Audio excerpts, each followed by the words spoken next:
Hey everybody, as I prepare for the next season of Podcast Workflows, I wanted to give you a little preseason bonus episode that is a coaching call I had with Amy. Amy was struggling to get good conversations from her guests. She has a pretty technical podcast, technical in the professional sense, not in the techie sense, like computer sense. She interviews lawyers, attorneys, and people in the legal space.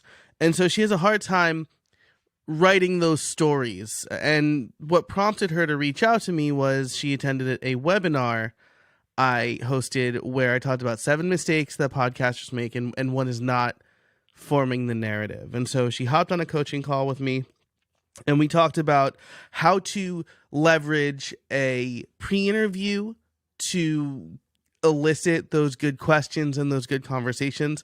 And we talked about a storytelling format where instead of her just doing a straight conversation, she can record the questions and answers, grab the answers, and then write a story around it. So I really enjoyed this call with Amy. I think that she has the drive and the resources to be able to do some of the things we talked about. I'm really excited about where her show is going to go from here. So this is pretty much a straight call. I edited some parts out for clarity, and I added a little disclaimer kind of at one point where we wanted to protect the identity of some people that we were talking about. But other than that, it's a pretty straightforward conversation. I hope you enjoy it.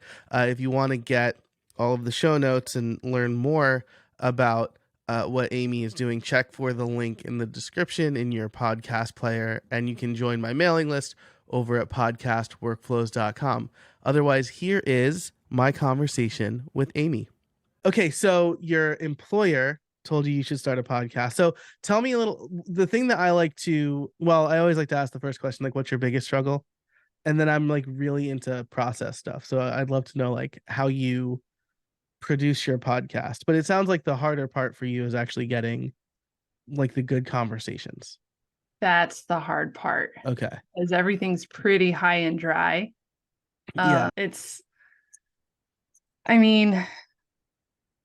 Yeah. So when you were talking about stories, like that totally rings 100% to me, 100%, because I'm also a copywriter. And I Oh, love okay. stories. So I love Nice. stories. I'm all about it. Yeah. So it's like, man, I so want to tell stories, but I know like, because when you talk about developers and how they answer questions directly, it's like, oh gosh, come on, let's add some fluff. Yeah. So there's a couple of things that you could do. I do these like deep dives on podcast workflows, and I just did one on one of my favorite shows, History Daily, about how, and I think I mentioned this during the live stream, but like he'll take a seemingly dry topic and turn it into this really interesting story. So this creates more work in the edit, but something that you could do is get the answers from your guest, and then you could weave stories around the answers. So at this point, I ask Amy to tell me a little bit about a horror story or a bad guest that she had. And she gets pretty specific. She doesn't name names, but I think that anybody familiar with her show, and certainly the people who are on that show, would know who she's talking about here. So to protect Amy and protect her, I'm going to recount this a little bit and have some of her commentary that's heavily edited. But basically, she had a guest where she had multiple folks, including at least one attorney, and she really wanted to talk about one aspect of, like, a common aspect of these people. So, if it's an attorney-client thing, maybe she has the attorney and the client who's willing to talk about their case. But in this case, the person that she wanted to talk to the most didn't say much. And the other person basically just spent the whole time pitching their services. So she didn't really get a good recording that she could use out of this. And that's, I wanted to provide a little bit of context there so that I didn't have to recount her whole story and possibly give away to people in the know who she's talking about. I learned my lesson with this one. So what this podcast episode was an attorney and this guy, and they were both talking about how it helps bring in clients. So I was hoping to get more of the attorney on the podcast, but it was just one giant pitch. Yeah. And I did not see that one coming. So Yeah. yeah, what ended up happening was, thankfully these aren't recorded live. I just record them. Yeah. And then I go back and I add my own stuff, kind of like what you were saying. Yeah. So this is where a pre-interview will save me too. Cause like I've gotten pitches. I got somebody who was like, I'd love to come on your podcast. Also, this episode needs to be out by this date. And I'm like, oh no, what you're talking about is sponsorship. Like if you want a specific date and want to talk about specific things, that is something you pay for. But he was talking about like time management, which really good for both developers and creators, right? And like basically anybody almost. So I kind of read him the riot act before we recorded. And I was like, if there's like a whiff of pitching your thing in this episode, it will not air. Oh man. That's great. I need to be bold like you. Yeah. I mean, like that's, I'm from New York, so like we're just very candid and direct. It sounds like I need to, be more of a New Yorker and be more bold. Because we email back and forth. What I ran into is that I would pre-interview these people. Yeah. And I don't know if this is what it's like for you, but it's always the same thing. Like I'd be like, all right, it's like going to be a 10-minute phone call, me and you, we've never spoken before, or like even before the podcast, like the day of. And before I'm able to hit record, they give me all the juicy stuff, like right off the bat, like all the good stuff. Yeah. And then I'm like, why aren't you? This isn't the podcast yet. Don't tell me this now. Yeah. So that happens to me all the time, but that's good, right? Because I write it down and then I say, okay, save that energy, keep it. I'm going to ask you the same thing during the recording. Okay. And at least most people in my space understand, like, I'm going to ask them as if I've never heard it before.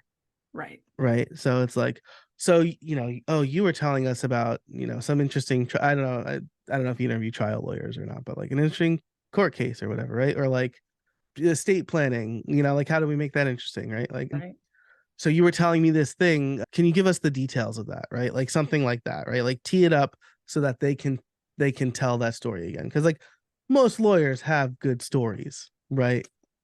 They do, should. But they're like, that's confidential information. I'm like, right.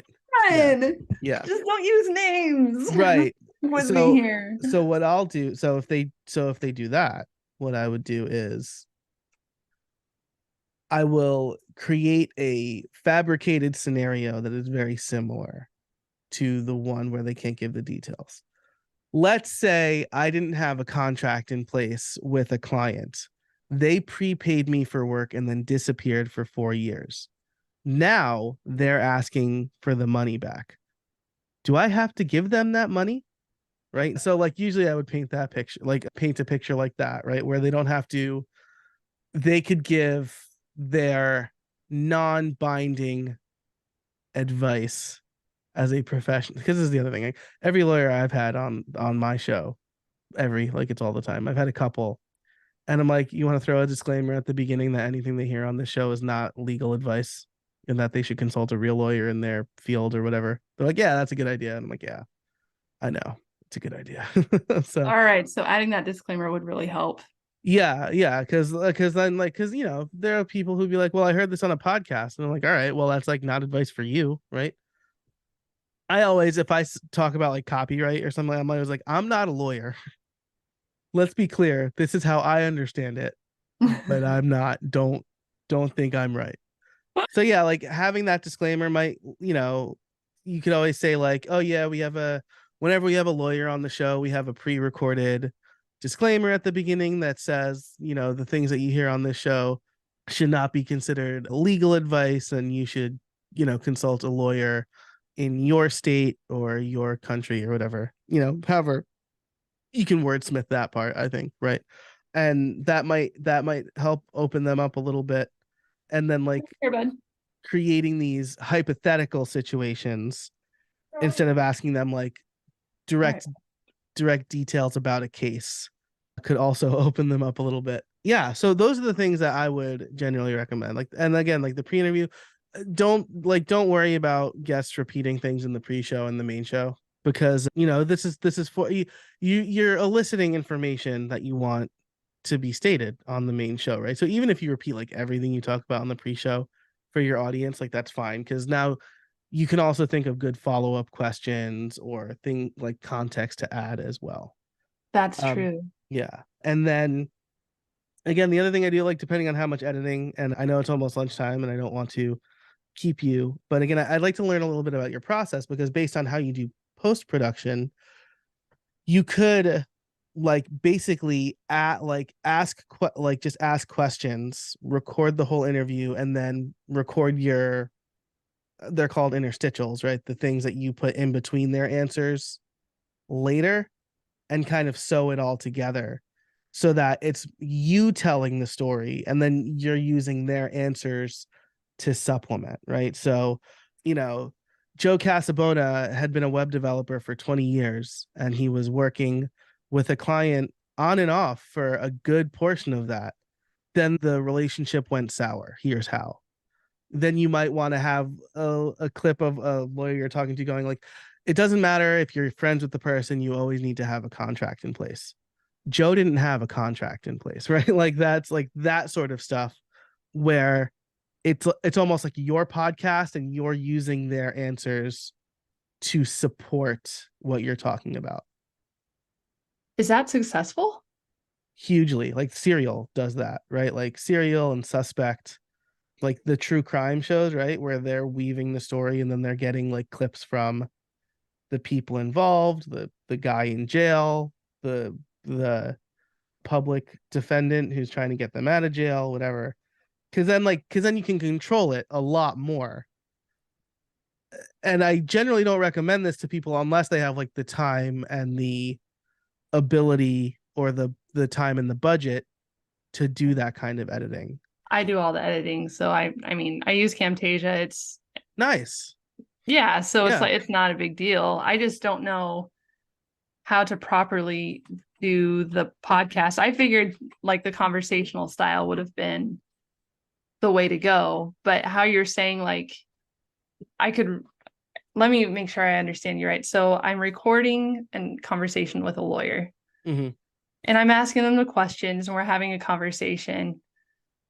And then I go into editing and I only grab like the really good answers. And then I go back and I film myself because it's also video too. Yeah. So I film myself weaving the stories in between their answers.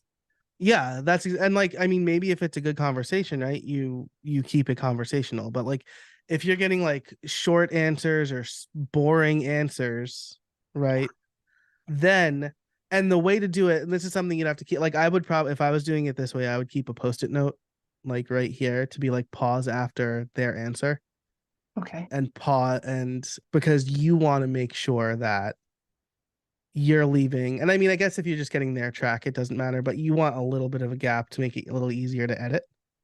Yeah. But yeah, because then you're essentially, and I'm like jumping all over the place, but then you're essentially getting like B-roll, right? For the actual, like this is like ever watch The Daily Show? Okay, so on The Daily Show, or Colbert, right? They would have these ridiculous interviews with real people, but they weren't being serious journalists. Like there's no way that they just release that interview unedited, right? Because they're editing for comedic impact, right? Yeah. Yeah. It's like how Jay Leno's like Man on the Street interviews, they only picked the dumbest people, right? Most people probably know who the first president was, but like the five people who were stupid enough to be like King George or whatever, like Ben Franklin, those are the people that they really like milked the footage out of, right? So yeah, so you could definitely do it that way. And it's really interesting. Founders will do this too, right? Where they hire a podcast production company, and the host that they hire is basically just there to elicit good answers from the founder so that the founder has a podcast, Huh. because they can't just talk on their own, right? Like Right. some people have a hard time talking for 20 minutes, a half hour straight. I obviously don't have that problem because I talk a lot. But like, some people like, what would I even talk about? Right. So like the job of the interviewer is, here's what you can talk about. So I know I gave you a lot of stuff there. Hopefully there were at least a couple of things that you can maybe start trying. Well, now thank you so much, by the way. And I'm really glad you recorded this. Yeah. So what were your examples of the ones where they only use the main clips? Yeah. Okay. So a lot from Wondery is the podcast network. So like Wondery? Wondery, Wonder with a Y at the end of it. Suspect is one. So that's a true crime podcast where basically the journalist is telling a story and then they're using, not footage, but audio that they got from the people they interviewed to supplement and support what they're talking about. So it'll be like, you know, Leon was just a kid. He didn't even know what was going on when he was arrested. And then like they'll cut to Leon talking about how like I had no idea what I was doing, man. And then now that I'm in my 40s, I know better or whatever. Like so like it's like sort of like that. Something closer to what you might do. My friend Yongsoo Chung has a podcast called First Class Founders. And so he will interview a founder and he'll grab the story and he'll basically do the same thing. So he'll be like, Kehi used to be a Wall Street or an investor at BlackRock, and he was well on his way to making $1 million salary, and then he quit. And then it'll cut to Kehi talking about how like they always say the best time to quit is after next year's bonus, and I was in that cycle, and then one year I just decided it's time to go, right? So like that's the sort of thing that I think could work really well for you. So, and it does take a little pre-thought, right? If you're going to have like an estate planning lawyer or whatever, right? You're going to want to know the hook, right? Like before, and then kind of ask those questions to elicit answers. You might be like, worst case scenario, what happens if, both parents die in a car accident and they leave a kid behind or whatever, right? You ask them Yeah. that question, and then you don't necessarily have to lead in with that, but you could say like, how important is estate planning? Well, I asked Johnny Lawyer over here. I'm so good at coming up with names. I asked Johnny Lawyer what could happen to kids in the event of an untimely death of both parents. And then you have that answer. And then you could be like, as a mother of two kids myself, that really hit home for me. Oh man, you're giving me so many ideas. Okay. Does it have to be structurally the same though? Like like with each podcast episode, like is it okay if like one is like conversational style, me and the other person, because it's a really good conversation? This is a great time to experiment, right? Like maybe one format works, right? Like look at your best performing episode so far, see how that's done, switch up the format a little bit, and then kind of see how that does over time. And again, like if you have like a couple of good interviews, right? Like just release them as you normally would. But then like when you get a bad one, you'd be like, all right, I'm gonna try this Perfect. thing. Yeah. Oh my gosh. Thank you so much. Yeah. No problem. I thought all of them had to be the same. No, I am bullish on mixing it up. So for like the first 150 episodes of my podcast, I asked the same 5 questions. Oh, see, that's Yeah. me. And like it was okay for the first 100 or so episodes, but then I started noticing my downloads going down, right? Because like more people were podcasting and it didn't become very interesting after a while. And so then I mixed it up. So now I have the interviews I still do, and they're never the same 5 questions. They're very guest specific. I have solo episodes where it's like me talking for 20 minutes on a topic. And every Friday I have a 5 to 10 minute episode about a specific tool that I've been trying and enjoying. That So, is so cool. yeah. I So gotta like, get on your podcast and start listening. yeah. That's I've cool. built So that you in. mix it up and you're Yeah. able to see what works best. Yeah, what does well, right? What doesn't do well? What guests resonated more? Stuff like that, right? And as you experiment more, you kind of see, oh, like this really. The only problem is, right? It's like if you do this one and it takes you like forever and it like kills it, now you're like, oh man, now I'm on the hook for like 10 hours of work for every Right. episode. Right. Yeah. So do you do the video too, or is it just audio? I just do audio right now. I release the audio only on YouTube. And for my solo show, I keep the camera rolling. Oh, And okay. so I'll use that to like release clips and stuff. So Yeah. so I Content. don't do the video editing side of things. Just because like I think, again, I've been podcasting for like over 10 years. And so Oh, like, wow. yeah. Long So time. I had no um idea. oh yeah, I've been doing it for a while. So Dang. I've made like every mistake. I feel so much better now. Yeah, absolutely. Like my first show was like legit just like me and three friends like talking about something we knew nothing about. I was like, we should have a podcast. It's just like a barroom conversation. Like, do you know how terrible that podcast is? It's terrible. Well, it's kind of like Seinfeld, a show about nothing, Yeah, right. Yeah. Except like there were good writers on Seinfeld. right? And like it was just like, oh, so like what's this Bitcoin thing? Like, oh, I don't know. I think it's like digital money. Like that was like an actual episode. We did an episode on Bitcoin and none of us researched Bitcoin. Like we just started talking about it on Skype. Oh, you're just BSing. At this point, we had to end the conversation because Amy's kids were getting hungry. Amy was a few hours behind me, time zone wise, and so my kids had already eaten, but hers had not. So this was a really good place to stop it, though. I think because we covered a lot of ground. Right, I told her a little bit about my experience making all of the mistakes, how she can mix up her formats and test a little bit. And one of the important things I think here was her allowing her guests to add a disclaimer, right? This was something, like I said, that I've done with some of my lawyer guests and other professional guests because people hear professional talking and they're going to think that's legal advice, right? And so this makes, in my experience, especially attorneys hesitant to say things definitively. So adding that disclaimer, having that pre-interview will definitely open the guests up a little bit more. If you like this and you want your own coaching call, you can head over to podcastliftoff.com/coaching. There are a few options there, and be sure to be on the lookout for more episodes of this show coming out very soon. Thanks so much for listening, and I can't wait to see what you make.